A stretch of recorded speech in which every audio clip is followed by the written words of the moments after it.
Hello, काय काय जात नाही का? रडू नको. हा व्हिडिओ आहे सांगोला येथील माजी आमदार शहाजी बापू पाटील यांच्या कार्यालयातील.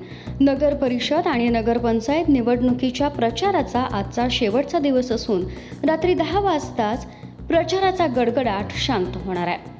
पण त्याच वेळी सांगोल्यात अचानक राजकीय वातावरण तापवणारी घटना घडली. प्रचार सभा आटोपताच रात्री उशिरा आयोगाच्या अधिकाऱ्यांनी शहाजी बापू पाटील यांच्या कार्यालयावर अचानक छापेमारी केली. अधिकाऱ्यांनी प्रवेश करताच कार्यालयातील उपस्थितांना बाहेर जाण्यास मनाई केली आणि संपूर्ण झाडाझडतीचे व्हिडिओ रेकॉर्डिंग सुरू करण्यात आले. कार्यालयातील कागदपत्रांची तपासणी, खोलीत शोध मोहीम आणि अधिकाऱ्यांची गडबड, सगळं दृश्य नोंदीत ठेवण्यात आलं.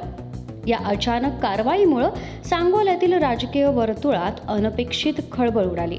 या छापेमारीनंतर शिंदे सेना आणि भाजप यांच्यातील आधीच वाढलेले वाद आता अधिकच टोकाला जाण्याची शक्यता राजकीय पातळीवर व्यक्त होतीये.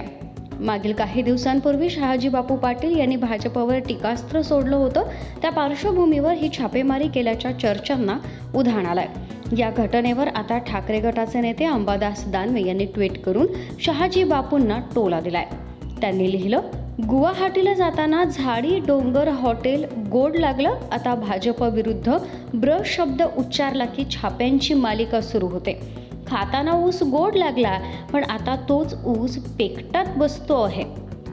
ओके मध्ये आहे असं म्हणावंच लागेल आता बापू.